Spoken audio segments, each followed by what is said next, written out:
Hello everyone, चलिए आते हैं हम हमारे सीएफ फाइनल ऑडिट के रिवीजन सीरीज पे, जिसपे सबसे पहले हम शुरुआत करेंगे revision of the new chapters which have been introduced in the new course. Chapter number 8 specialized audit से शुरुआत करते हैं। चैप्टर 8 में टोटल 3 एसेज कवर्ड है। 800 सीरीज कह सकते हो आप, ऐसे 800, 805 एंड 810। सबसे पहले अपन शुरुआत करते हैं ऐसे 800 से। नाम क्या है हमारे स्टैंडर्ड का? Special considerations. तो नाम में ही आप समझ जाइए कि ये स्टैंडर्ड अपने आप में एक फुल फ्लेजेड स्टैंडर्ड नहीं है, ये कुछ स्पेशल चीजें जो आपको कंसिडर करना है एडिशनल, वो बताएगा। इन ऑडिट ऑफ फाइनेंशियल स्टेटमेंट, यानी आप पूरे फाइनेंशियल स्टेटमेंट का ऑडिट कर रहे हो, ना कि फाइनेंशियल स्टेटमेंट के किसी एक पार्ट का। Prepared in accordance with special purpose framework. तो सबसे पहली बात भाई, स्पेशल पर्पस फ्रेमवर्क क्या होता है? और उससे भी पहले ये हम किससे पढ़ रहे हैं? ये पढ़ रहे हैं हम लोग द्रोण चार्ट से। द्रोण चार्ट अवेलेबल है कहां पर? लिंक डिस्क्रिप्शन में। आपके पास अगर ब्रह्मास्त्र है तो आप ब्रह्मास्त्र को भी फॉलो कर सकते हो, सेम सीक्वेंस आपको मिलेगा। इज जस्ट दैट यहाँ पे चार्ट रूपी प्रेजेंटेशन से विजुअल मेमोरी ऐड होती है, रिवीजन आसान होता है, थोड़ा कॉम्पैक्ट और कंडेंस्ड होता है। तो स्पेशल पर्पस फ्रेमवर्क का मतलब क्या होता है? तो ये स्टैंडर्ड के स्कोप में साफ साफ बताया है that the standard only deals with special considerations in application of essays to an audit of financial statement prepared under special purpose framework। ये तो नाम को ही वापस से बोल दिया। तो भाई हमें ये बताओ स्पेशल पर्पस फ्रेमवर्क का मतलब क्या है?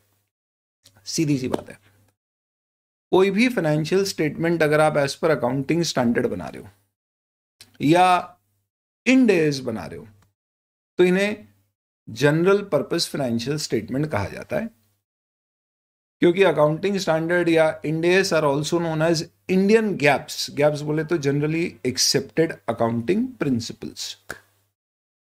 तो जब मैं कोई जनरली एक्सेप्टेड अकाउंटिंग प्रिंसिपल के आधार पे फाइनेंशियल स्टेटमेंट बनाऊंगा, तो मैं किसी एक यूजर को दिमाग में रख के नहीं बनाऊंगा कि यार ये वाले फाइनेंशियल स्टेटमेंट है ना, मैं किसके लिए बना रहा हूं? मैं बैंक के लिए बना रहा हूं? नहीं। मैं इसे मिनिस्ट्री ऑफ कॉर्पोरेट अफेयर्स के लिए बना, नहीं। मैं इसे इनकम टैक्स के लिए बना, नहीं। मैं तो इसे शेयर होल्डर के लिए बना, ना बाबा ना।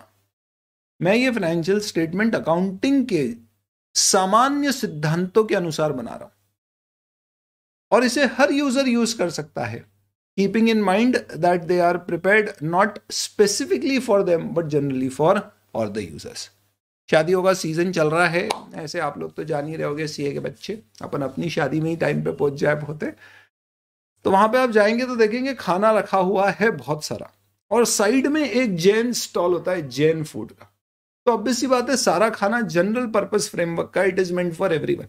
बट वो जैन स्टॉल जो बनाया गया, वहां पे भी आपको कंप्लीट, मे बी सारी डिशेस नहीं, लेकिन कंप्लीट फूड आपको मिलेगा। वो एक स्पेसिफिक यूजर के लिए, जो जैनी आत्माएं हैं, जो आलू प्याज लहसुन नहीं खाना चाहती। तो इसका मतलब ये हुआ कि special purpose financial reporting framework वाले फाइनेंशियल स्टेटमेंट हर कंपनी बनाती हो, ऐसा भी जरूरी नहीं है। कई सारी कंपनियां इनफैक्ट सिर्फ जनरल पर्पस ही बनाती होंगी, यानी जैन फूड नहीं मिलेगा किसी शादी में। हो सकता है किसी शादी में सिर्फ जैन फूड हो, यानी कोई एंटिटी है जो सिर्फ स्पेशल पर्पस फ्रेमवर्क में ही फाइनेंशियल स्टेटमेंट बना रही है। ऐसे होने की चांस कम है, पर हो सकता है। बट मुद्दे की बात क्लियर है कि ये फाइनेंशियल स्टेटमेंट एक स्पेसिफिक यूजर को दिमाग में रख के बनाए गए। तो सर कुछ उदाहरण बता दीजिए जिससे बेहतर समझ पाए इसको। तो एक बार दिमाग में कॉन्टेक्स्ट समझ में आ जाए स्टैंडर्ड का, फिर बड़ा फटाफट आराम से रिवाइज हो जाएगा हमारा। तो इसके लिए स्पेशल पर्पस फ्रेमवर्क को भी डिफाइन किया और इसके कुछ एग्जाम्पल्स भी दिए। मेरे हिसाब से एग्जाम पॉइंट ऑफ व्यू से इस पूरे चैप्टर का सबसे इंपॉर्टेंट क्वेश्चन या तो ड्राफ्टिंग से रिलेटेड कुछ आ सकता है या एग्जाम्पल, ये दो ही चीजें इंपॉर्टेंट है। सबसे पहले, अगर मैं एक ऐसे फाइनेंशियल स्टेटमेंट बना रहा हूं जिसमें कैश रिसीप्ट्स और डिसबर्समेंट के बेसिस पे अकाउंटिंग की जा रही है, दैट एन एंटिटी में be requested to prepare for creditor. Let's say creditors, हमारी कंपनी इंसॉल्वेंसी बैंकरप्सी कोड के अंतर्गत जाने वाली है, तो उस कारण से स्पेसिफिकली बोला है कि भैया फाइनेंशियल स्टेटमेंट बना के दो जिसमें अक्रूवल वगैरह सब छोड़ो, कैश फ्लोज प्रेजेंट करो, यानी कैश बेसिस पे अकाउंटिंग करके दो। जबकि generally accepted accounting principle AS Ind AS के अनुसार कैश फ्लो बेसिस यूज नहीं किया जाता, कैश बेसिस यूज नहीं करते, ये अक्रूवल बेसिस पे अकाउंटिंग करते। तो मुझे स्पेसिफिकली बोला है क्योंकि आप कैश फ्लो बताओगे तो मैं ज्यादा बेहतर तरीके से प्रेडिक्ट कर पाऊंगा कि भाई क्या क्रेडिटर्स को पैसा मिलेगा नहीं मिलेगा। Financial reporting as per provisions established by a regulator to meet the requirements of that regulator. इसका मतलब यह है कि मेरे फाइनेंशियल स्टेटमेंट्स में इंडिया में एज पर एस इंडेस प्रेजेंट कर रहा हूँ, एमसीए में फाइल कर रहा हूँ, बट मेरी कंपनी लेट्स से चाइना में भी लिस्टेड है और चाइना वालों ने बोल रखा है कि भैया आपको यहाँ पर चाइनीज अकाउंटिंग स्टैंडर्ड के साथ फाइनेंशियल स्टेटमेंट सबमिट करना हो। तो वहाँ आप चाइनीज अकाउंटिंग स्टैंडर्ड से फाइनेंशियल स्टेटमेंट सबमिट करोगे तो सर वो तो जनरल पर्पस हो गए। वो स्पेशल पर्पस क्यों है? क्योंकि उनके लिए वही जनरली एक्सेप्टेड अकाउंटिंग प्रिंसिपल है। हाँ सर, बात तो सही है, पर आप समझिए कि इंडियन कंपनी अगर एक alternate set of financial statement as per Chinese accounting standard बना रही है तो क्या वो इन जनरल सारे यूजर्स के लिए, उस कंपनी के लिए मेंट होंगे? नहीं, स्पेसिफिक यूजर है कि मुझे इसे क्या करना है, चाइना की रेगुलेटरी बॉडीज के पास सबमिट करना है। And for that particular reason these may be termed as what, कि ये हमारे स्पेशल पर्पस फ्रेमवर्क के अंतर्गत बनाए गए फाइनेंशियल स्टेटमेंट। दूसरा एग्जाम्पल, ICDS इनकम कंप्यूटेशन और डिस्क्लोजर स्टैंडर्ड के अनुसार फाइनेंशियल स्टेटमेंट बना के दीजिए। काफी रेयर बात है, ऐसा होता नहीं, हम सिर्फ एडजस्टमेंट करके दे देते, पर सपोज अगर कह दिया जाए तो वो स्पेसिफिकली सिर्फ इनकम टैक्स के काम आएगा, तो हम क्या कहेंगे कि यार ये तो स्पेशल पर्पस हो गया, it is not meant for public users at large. तो कोई रेगुलेटर भी आपको कह सकता है, जैसे कि अगर आप एक सेक्शन 8 कंपनी है तो आप अपने फाइनेंशियल स्टेटमेंट्स कंपनीज एक्ट के अनुसार बनाते हो, जिसमें आपको एस या इंडेस जो भी एप्लीकेबल है फॉलो करना मैंडेटरी और अक्रूवल बेसिस भी मैंडेटरी है।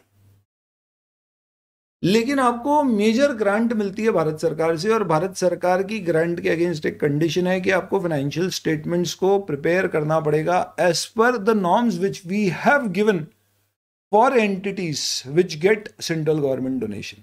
और उन्होंने पूरे नॉर्म्स स्पेसिफाई कर रखे और बड़े अलग टाइप के नॉर्म्स हैं उनके, जिसमें साफ तौर पे ये कहा गया है कि भाई आपको इनकम एंड एक्सपेंडिचर अकाउंट बनाना होगा, जिसमें कैपिटल रेवेन्यू एक्सपेंडिचर बाइफर्केशन का बेसिस नहीं होगा। बाइफर्केशन का बेसिस होगा कि ग्रांट में जो जो उद्देश्य के लिए खर्चा आपको करने की परमिशन दी है, भले ही उसका नेचर रेवेन्यू या कैपिटल, वो सब इनकम एंड एक्सपेंडिचर में आएगा। और वो सारे खर्चे जो परमिटेड नहीं है और आपने कर दिए, वो सीधे के सीधे आपके कैपिटल अकाउंट में जाएंगे, बैलेंस शीट में। ऐसा उन्होंने एक स्पेसिफिक क्या कर रखा है, गाइडलाइन दे रखी है। तो अगर मैं ये वाली गाइडलाइन फॉलो करके फाइनेंशियल स्टेटमेंट्स प्रिपेयर कर रहा हूं तो ये स्पेशल पर्पस है। क्यों? क्योंकि ये जनरली एक्सेप्टेड अकाउंटिंग सिद्धांतों के अनुसार नहीं। अगर ये गाइडलाइन रेगुलेटर ने प्रिस्क्राइब कर रखी है, लेट से मुझे ग्रांट मिलती है पिछड़ा विभाग से, तो जो हमारी ministry of backward class and tribes है वो हमें ग्रांट देती है और उसने स्पेसिफाई कर रखा है, तो मैं कहूंगा कि ये एक रेगुलेटर के द्वारा स्पेसिफाइड ग्रांट है। ऐसा भी हो सकता है कि ये सिर्फ कॉन्ट्रैक्ट के कोई प्रोविजंस हो, जिसका मतलब क्या है, बैंक से लोन लिया या सरकार ने ग्रांट दी, तो कोई उसके ऊपर कोई रेगुलेटरी बॉडी का नॉर्म नहीं है, बट उनकी एक कॉन्ट्रैक्चुअल पॉलिसी है कि भैया आपको ऐसे फाइनेंशियल स्टेटमेंट हमें प्रिपेयर करके प्रेजेंट करके देना है हर साल, ताकि हम देख सके कि ग्रांट का मिस यूटिलाइजेशन कितना हो रहा है। तो ये कुछ उदाहरण हैं दोस्तों special purpose financial reporting framework के अंतर्गत बनाए गए स्पेशल पर्पस फाइनेंशियल स्टेटमेंट के। तो आपके सामने दोस्तों एक सवाल सोचने के लिए, इनकम टैक्स के अंतर्गत टैक्स ऑडिटर जिन फाइनेंशियल स्टेटमेंट का ऑडिट करता है, क्या वो स्पेशल पर्पस फ्रेमवर्क के फाइनेंशियल स्टेटमेंट माने जाते हैं? नो। क्यों? क्योंकि दोस्तों इनकम टैक्स में हम जो फाइनेंशियल स्टेटमेंट फाइल कर रहे हैं वो जनरल पर्पस है, उसे इनकम टैक्स एक्ट के अनुसार नहीं बनाया गया है। ऐसा नहीं है कि उसके कोई भी फाइनेंशियल स्टेटमेंट जो आपने बनाए हैं उसमें अगर आपने लेट्स से CSR का खर्चा किया है तो आप उसे PNL में खर्चा बुक नहीं कर रहे हो, ये बोल के कि इनकम टैक्स में अलाउड नहीं है। हम तो बुक करते हैं, इनफैक्ट कंप्यूटेशन ऑफ इनकम में हम उसे डिसअलाउ करते हैं, एड बैक करते हैं। डेप्री हम as per schedule 3 of the companies act ही लगाते हैं, इंडेस के अनुसार ही लगाते हैं, एस के अनुसार ही लगाते हैं, और सेक्शन 32 के अनुसार जो डेप्रिसिएशन होता है वो कंप्यूटेशन ऑफ इनकम में हमारा डेप्री एड बैक करके सेक्शन 32 के अनुसार जो डेप्री लगता है उसे लेस करते हैं। ये सब एडजस्टमेंट रिटर्न्स में किए जाते हैं, कंप्यूटेशन ऑफ इनकम में किए जाते हैं। लेकिन फाइनेंशियल स्टेटमेंट कैसे बनाए जाते हैं? As per normal principle, income tax act का सेक्शन 145 खुद ही कहता है that the financial statements, the books of accounts should be maintained as per generally accepted accounting policies. तो ये जो आप इनकम टैक्स में फाइनेंशियल स्टेटमेंट फाइल कर रहे हो, ये इनकम टैक्स के स्पेसिफिकली बनाए गए नहीं है। अगर वैसे होते तो एडजस्टमेंट की अलग से जरूरत ही नहीं पड़ती है, जनरल पर्पस है। तो वो जो टैक्स ऑडिट में फाइनेंशियल स्टेटमेंट का ऑडिट हो रहा है उसके ऊपर क्या ऐसे 800 लगेगा? नहीं लगेगा, क्योंकि वो जनरल पर्पस फाइनेंशियल स्टेटमेंट है। हाँ, पर मैं अलग से ICDS के अनुसार बनाऊं, then possibly I may say that it will be a special purpose framework prepared financial statement. तो what are special purpose financial statement? वही जो special purpose framework में बनाए गए। तो फ्रेमवर्क कितने प्रकार के होते हैं? जनरल पर्पस फ्रेमवर्क और स्पेशल पर्पस फ्रेमवर्क। दोनों में क्या ही डिफरेंस होता है? आज से अपन ने ऐसे 200 में भी डिस्कस कर रखा है। जनरल यूजर्स के लिए जनरल पर्पस ये कह सकते हो, जो गैप्स के अनुसार बनाए गए। स्पेसिफिक यूजर के लिए स्पेशल पर्पस, जो नॉर्मली 3 एग्जाम्पल आपको दिए गए। कोई रेगुलेटर के रिक्वायरमेंट के अनुसार, कोई प्रोविजंस ऑफ द एक्ट के रिक्वायरमेंट के अनुसार, या कोई स्पेसिफिक मेथड ऑफ अकाउंटिंग के अनुसार, जैसे कैश बेसिस के अनुसार।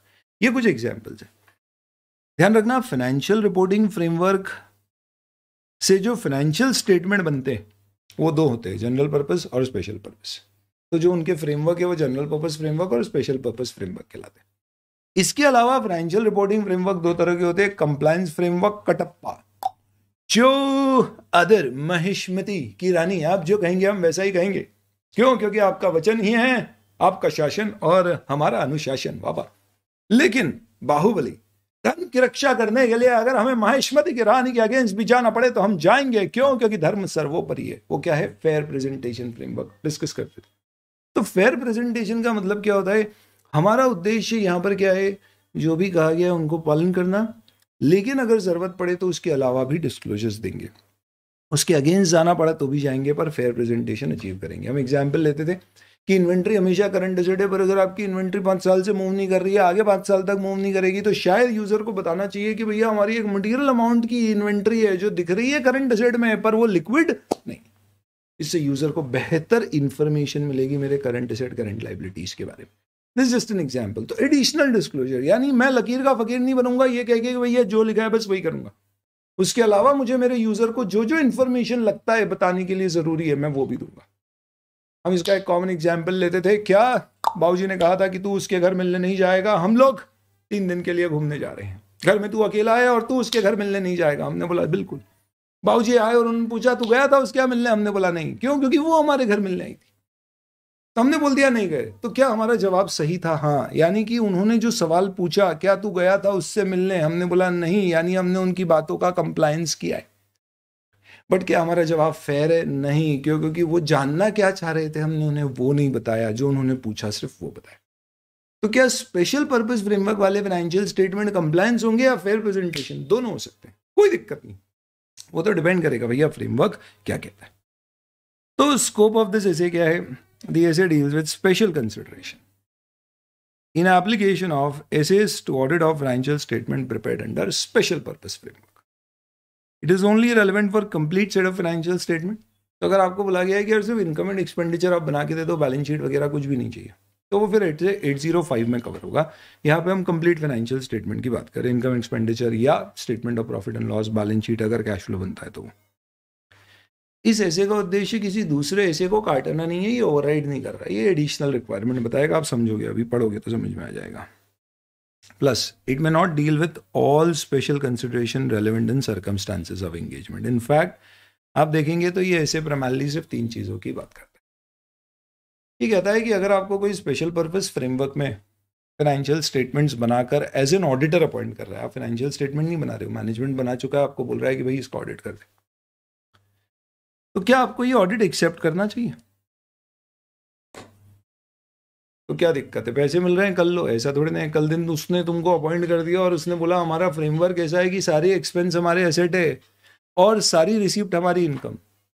हम हैं, उसने बोला हाँ बस ये हमने फ्रेमवर्क बनाया। हमने बोला कहाँ से बनाया? बोले मन से बनाया।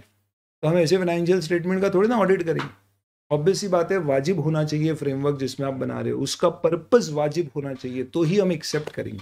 तो जैसे ऐसे 210 में अपन पढ़ते थे, there should be preconditions for accepting the audit which used to be one acceptability of financial reporting framework. So here also we will have to ensure that the special purpose framework is acceptable. तो सबसे पहले हमें engagement accept करना है। तो हम कब accept करेंगे? जब फाइनेंशियल रिपोर्टिंग फ्रेमवर्क एक्सेप्टेबल होगा। One is what we have to discuss. Accept कर लिया तो प्लानिंग और परफॉर्मेंस कैसे होगा एंगेजमेंट का? तो नॉर्मल ऑडिट जैसे ही होगा, अलग क्या होगा। इनफैक्ट इस पूरे स्टैंडर्ड में दो बातें बस अलग होगी, एक मटीरियलिटी लेवल अलग से डिस्कस करना पड़ेंगे और एक दोस्त चार्ज विद गवर्नेंस। बाकी सब कुछ नॉर्मल एसेस के अनुसार होगा। इनफैक्ट ऐसे 800 ये बोलता है कि ऐसे 200 to 700 सारे के सारे लगाना है। ये 800 सिर्फ जो एडिशनल चीज़ है आपको ध्यान रखना है स्पेशल पर्पस फाइनेंशियल स्टेटमेंट के फ्रेमवर्क के ऑडिट में, या स्पेशल पर्पस फाइनेंशियल स्टेटमेंट के ऑडिट में, सिर्फ उसका ख्याल रखना।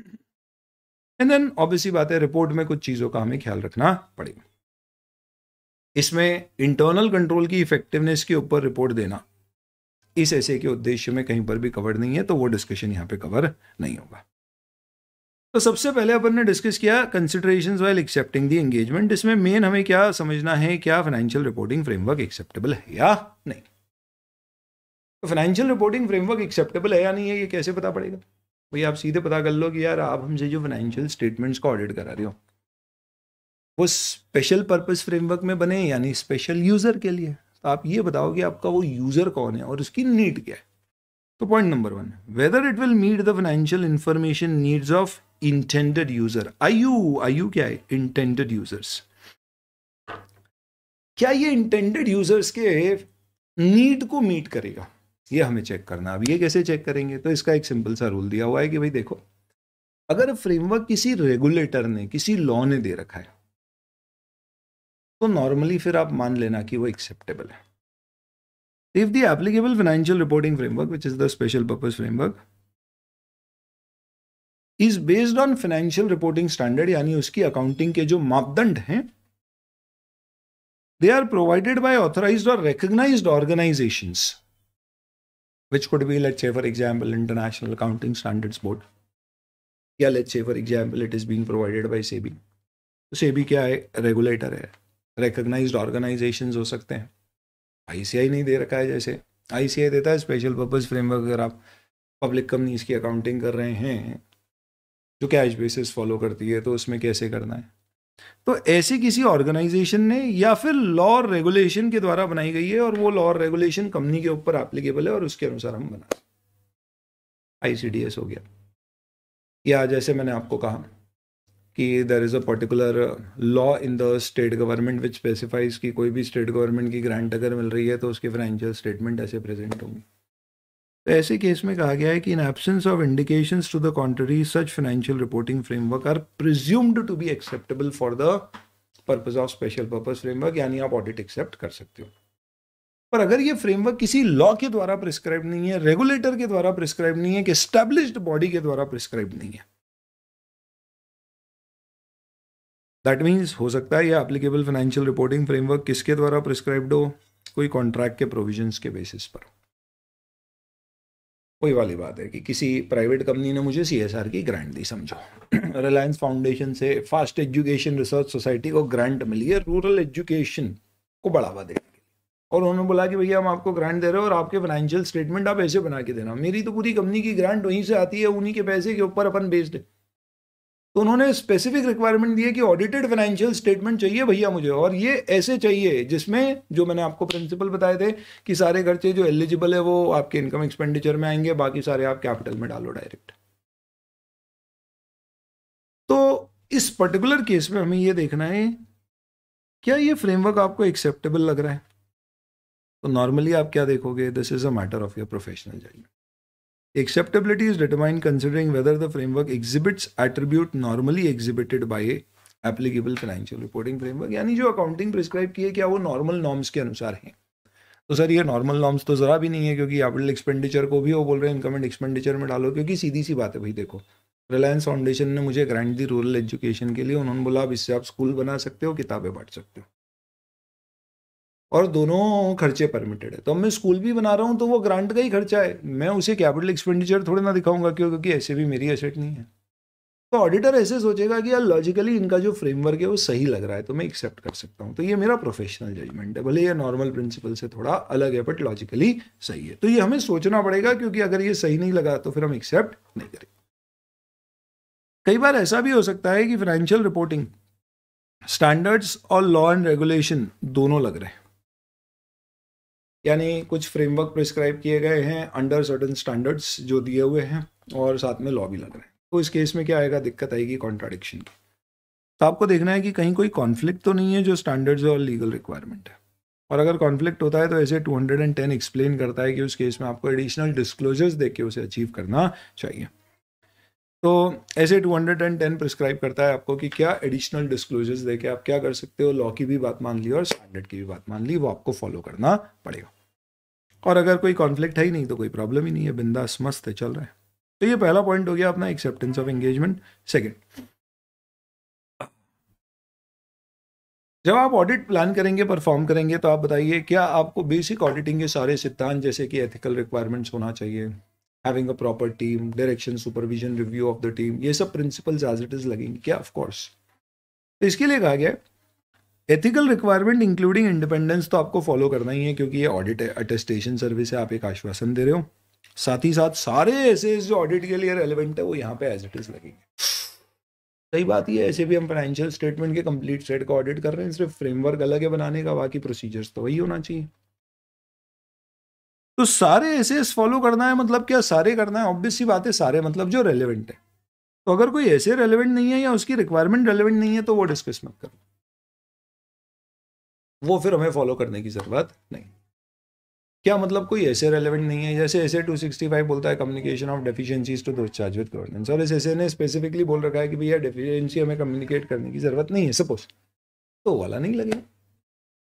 या हमारे जो असाइनमेंट है उसमें वो पर्टिकुलर पोर्शन आता ही नहीं है तो वो नहीं लगेगा, ऐसी बात है। हो सकता है एक्सेप्शनल सर्कमस्टांस में हमें कोई ऐसे की रिक्वायरमेंट से डिपार्ट करना पड़े। ऐसे 200 ही कहता है कि भाई अल्टीमेटली हमें सारे एस के ऑब्जेक्टिव अचीव करना है, कैसे? हर एस की रिक्वायरमेंट फुलफिल करके। पर ऐसा नहीं है कि कोई रिक्वायरमेंट फुलफिल करने के बाद भी ऑब्जेक्टिव अचीव नहीं हुआ तो आप बोलोगे भैया मैंने तो सारे रिक्वायरमेंट फुलफिल कर दिया। आप एडिशनल ऑडिट प्रोसीजर्स लगाओगे जब तक ऑब्जेक्टिव अचीव नहीं होगा। सेम चीज़ यहाँ पे बोली है कि जब तक एम ऑफ द रिक्वायरमेंट यानी ऑब्जेक्टिव अचीव नहीं होगा प्रोसीजर्स लगाते जाएंगे। तो इसमें कुछ भी नहीं बोला है, प्लानिंग एंड परफॉर्मिंग में एथिकल रिक्वायरमेंट लगेंगी, प्लस आपको सारे ऐसे जो रेलेवेंट है वो फॉलो करना है, सारी रिक्वायरमेंट फुलफिल करना है, अनलेस वो रेलेवेंट नहीं है। हो सकता है कि कोई रिक्वायरमेंट एडिशनल भी आपको लगाना पड़े to achieve the objective of the respective standard. तो इसका मतलब ये ऐसे आपको ज़्यादा कोई बड़ी बातें नहीं बताने वाला है कि आप कैसे ऑडिट करोगे, क्या करोगे, वो सब 200 to 700 सीरीज के अनुसार होगा। नेक्स्ट, स्पेशल चीज़ें जो आपको ध्यान में रखनी है वो सिर्फ दो है। एक, मटीरियलिटी लेवल। क्या special purpose financial reporting framework में बनाए गए स्पेशल पर्पस फाइनेंशियल स्टेटमेंट का मटीरियलिटी लेवल वही होना चाहिए जो जनरल पर्पस फाइनेंशियल स्टेटमेंट का होता है? क्योंकि ऐसे 320 कहता है कि हम मटीरियलिटी लेवल जेनरिक यूजर्स को दिमाग में रख के बनाते हैं। तो जब मैं ऑडिट कर रहा हूं तो मैं ये नहीं सोचूंगा कि हर एम्प्लॉय की सैलरी उसके लिए मटीरियल है तो मैं हर एम्प्लॉय की सैलरी चेक करके इंश्योर करूँ कुछ गलत तो नहीं है। रादर मैं देखूंगा कि जनरल फाइनेंशियल स्टेटमेंट के यूजर्स की कंपनी की करोड़ों की बैलेंस शीट है, करोड़ों के प्रॉफिट्स हैं, अरबों के टर्नओवर रेवेन्यूज हैं। ऐसे केस में आई में डेफिनेटली से कि यार जिस एम्प्लॉय की सैलरी साल की 5 लाख रुपए से कम है, मटीरियल है, मैं चेक नहीं करूँगा। उसके लिए मटीरियल है बट इन जनरल जो फाइनेंशियल स्टेटमेंट के यूजर है उसके लिए मटीरियल नहीं है तो मैं चेक नहीं कर रहा। तो मैं जनरल यूजर्स को दिमाग में रख के क्या करता हूं, I basically do the audit. पर स्पेशल पर्पस फ्रेमवर्क में क्योंकि मैं स्पेशल यूजर्स के लिए कर रहा हूं तो हो सकता है कि वो स्पेशल यूजर ही मटीरियलिटी लेवल डिफाइन कर दे। जैसे कि रिलायंस फाउंडेशन से मुझे ग्रांट मिली और उन्होंने ही बोल दिया कि कोई भी खर्चा 1 लाख रुपए के ऊपर का है तो वो मटीरियल माना जाएगा। इसके लिए कहा गया कि जब आप मटीरियलिटी का डिसीजन लेते हैं तो आप यूजर्स को दिमाग में रखते हैं, यूजर्स की आप कॉमन फाइनेंशियल नीड्स को समझते हैं जनरल पर्पस फाइनेंशियल स्टेटमेंट में, but special purpose financial statement में जो इंटेंडेड यूजर है जिसके लिए आप रिपोर्ट बना रहे हैं उसकी नीड को समझ के आपको मटीरियलिटी डिसाइड करना पड़ेगी। सिमिलरली जब आप कोई कॉन्ट्रैक्चुअल टर्म्स के अनुसार फाइनेंशियल स्टेटमेंट प्रिपेयर कर रहे हैं तो वहां पर भी ऐसा हो सकता है कि उस कॉन्ट्रैक्ट में मटीरियलिटी की लिमिट डिफाइंड हो, जैसे रिलायंस फाउंडेशन वाले एग्जाम्पल में, तो फिर आपको वो फॉलो करना पड़ेगी। तो मैनेजमेंट में agree with intended users on a threshold below which misstatement will not be corrected और एडजस्टेड। तो ये मैनेजमेंट ने बोल दिया 1 लाख के ऊपर का मटीरियल है, उससे नीचे की चीज़ों में हम भी मटीरियल नहीं मान रहे। तो ऐसे केस में फिर ऑडिटर को देखना है कि क्या ये थ्रेशोल्ड अप्रोप्रिएट है या नहीं। तो अगर ऑडिटर को लगता है कि थ्रेशोल्ड यानी लिमिट इतनी बड़ी है कि उसके नीचे अगर मैंने सबको मटेरियल मान लिया तो मैं एज सच फाइनेंशियल स्टेटमेंट्स को रीजनेबली चेक ही नहीं कर पाऊंगा, तो you are not bound to accept. तो हम कॉन्ट्रैक्ट में जो मटीरियलिटी लेवल अगर डिफाइंड है तो उसे फॉलो करेंगे, प्रोवाइडेड हमें लगता है ऐसे 320 के प्रिंसिपल्स के अनुसार वो एक्सेप्टेबल है, नहीं है तो फिर हम हमारा मटीरियलिटी लेवल एज पर 320 निकालेंगे। And next is TCWG। हो सकता है कि जो गवर्निंग बॉडी आपकी कंपनी के फाइनेंशियल स्टेटमेंट्स अप्रूव कर रही है, गवर्न कर रही है, वो same body special purpose framework को गवर्न नहीं करती है। तो हमारे normal financial statement board of directors governing body के अनुसार बनाते हैं, लेकिन हम जो स्पेशल पर्पस फाइनेंशियल स्टेटमेंट बना रहे हैं, हो सकता है ये स्पेशल पर्पस फाइनेंशियल स्टेटमेंट्स के लिए there are separate set of bodies. तो हमारा जो चीफ एथिक्स ऑफिसर है या जो CSR कमेटी का हेड है, बस वो इसका देखरेख करता है। तो इसके लिए मुझे हो सकता है कि अलग से क्या करना पड़ेगा, दोस्त चार्ज विद गवर्नेंस ढूंढना होगा, फिर ऐसे 260 के प्रिंसिपल्स मुझे उनके स्पेसिफिक रिस्पेक्ट में लगाना पड़ेगा। Requires auditor to determine appropriate person within the entity to whom to communicate. Person responsible for preparing special purpose may not be the same as the ones who are responsible for preparing general purpose. खत्म।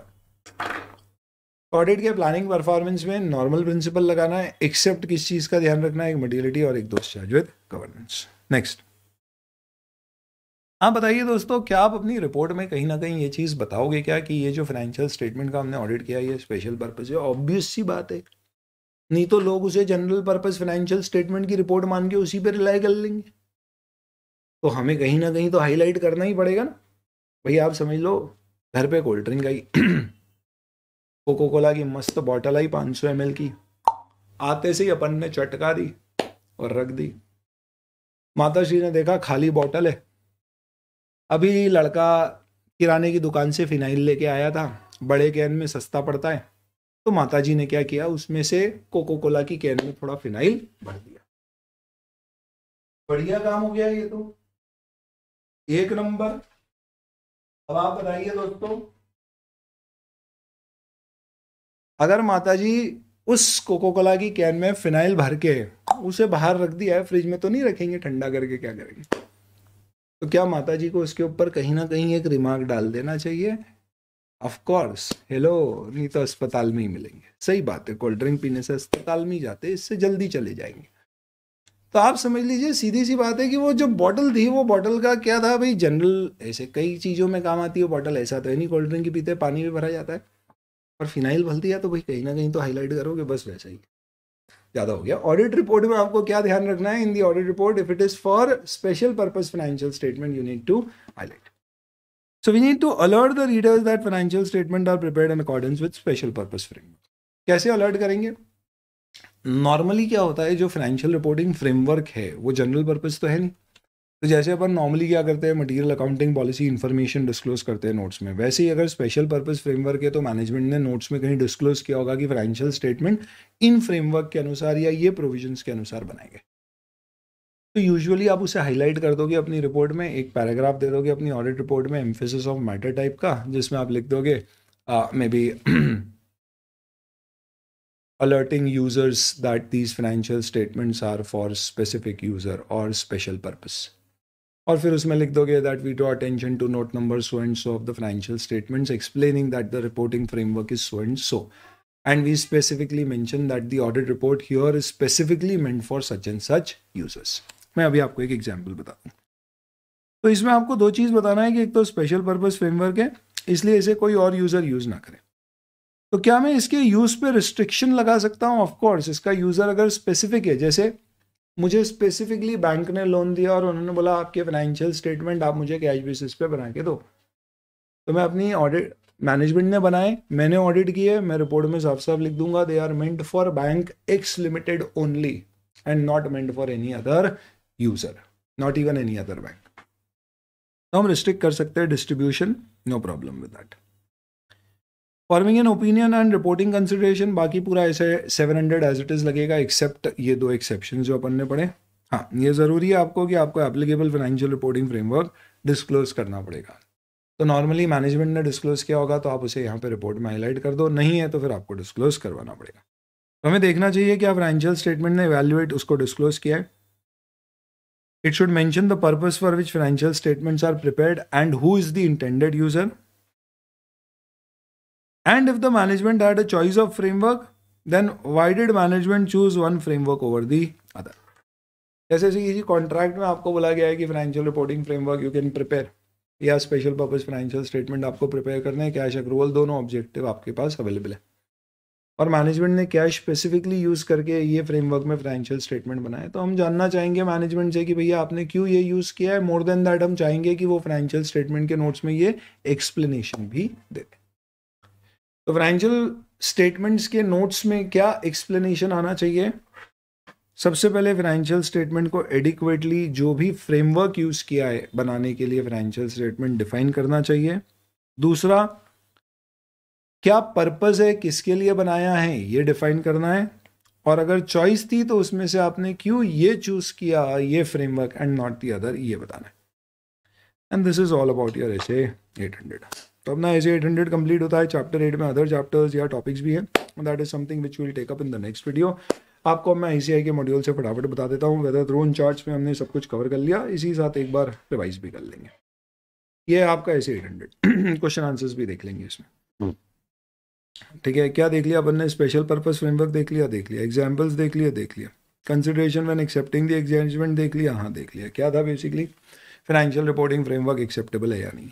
अब आप देखो, आप ICI के material से पढ़ोगे, ये theory है, भयंकर हो जाएगा इसको पढ़ने के लिए। तो क्या किया अपन ने? इसको इस तरह से चार्ट फॉर्म में दे दिया ताकि आपको एक फ्लो दिमाग में सेट हो जाए। अल्टीमेटली ये सब पढ़ के नटशेल में वही है, प्लानिंग, परफॉर्मिंग, वही एथिकल रिक्वायरमेंट्स आपको फुलफिल करना है, सारे एसेस की रिक्वायरमेंट अचीव करना है, प्लस ऐसे 320 और 260 के स्पेशल कंसिडरेशन ध्यान रखना। क्या मैनेजमेंट को applicable financial reporting framework describe करना पड़ेगा? यस। क्या हम यूजर को अलर्ट करेंगे? यस। क्या यूज रिस्ट्रिक्शन डिस्ट्रीब्यूशन रिस्ट्रिक्टेड है ये बताया जा सकता है? Yes. Test your understanding. Lalita auditor है कंपनी की, उसे प्रोफेशनल वर्क दिया है to audit financial statement specifically prepared for meeting requirements of a loan agreement for the same period. She chooses to accept the work and has made up her mind to disclose this fact in other matter paragraph of the audit report to be issued by her for specific engagement. Is that approach okay? That's okay. बहुत अच्छा question है। ऐसे में कोई specific requirement नहीं है कि आप emphasis of matter, other matter क्या दोगे, बस आपको रिपोर्ट में हाईलाइट करना है कि ये स्पेशल पर्पस फ्रेमवर्क के अनुसार बनाए गए फाइनेंशियल स्टेटमेंट है, उसके ऊपर दी गई ऑडिट रिपोर्ट है, जिसका ये पर्पस है, ये इंटेंडेड यूजर है। आप अदर मैटर पैराग्राफ में दो, चलेगा। Lakshmi has prepared draft audit report on financial statement of X Limited as per financial reporting provisions of contract with Y Limited. हमारे कोई कॉन्ट्रैक्ट है, उसके अनुसार हमने बनाया।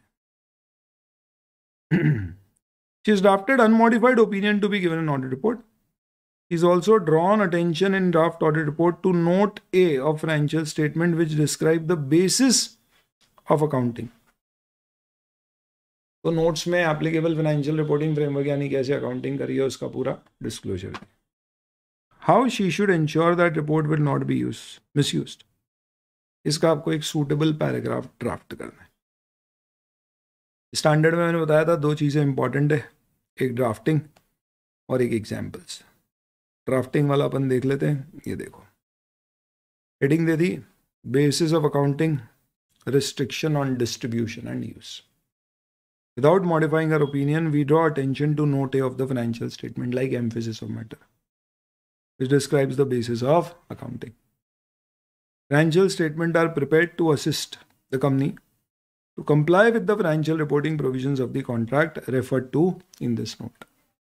As a result, financial statement may not be suitable for another purpose. Restriction of use. Our report is intended solely for X Limited and Y Limited and not be distributed to any other parties. Restriction of use. ऐसी draft बनी है। और इसके अलावा आपके study material के questions अगर देखें तो ऐसे 800 deals with special consideration applicable in audit of financial statement prepared in accordance with special purpose framework. Explain by giving examples the meaning of special purpose framework. तो इसके आंसर में कुछ भी नहीं दिया है। ये जो अभी अपन ने ड्रोन चार्ट में डेफिनेशन देखी थी, ये पूरा विद एग्जाम्पल आपको लिखना। This is your essay 800।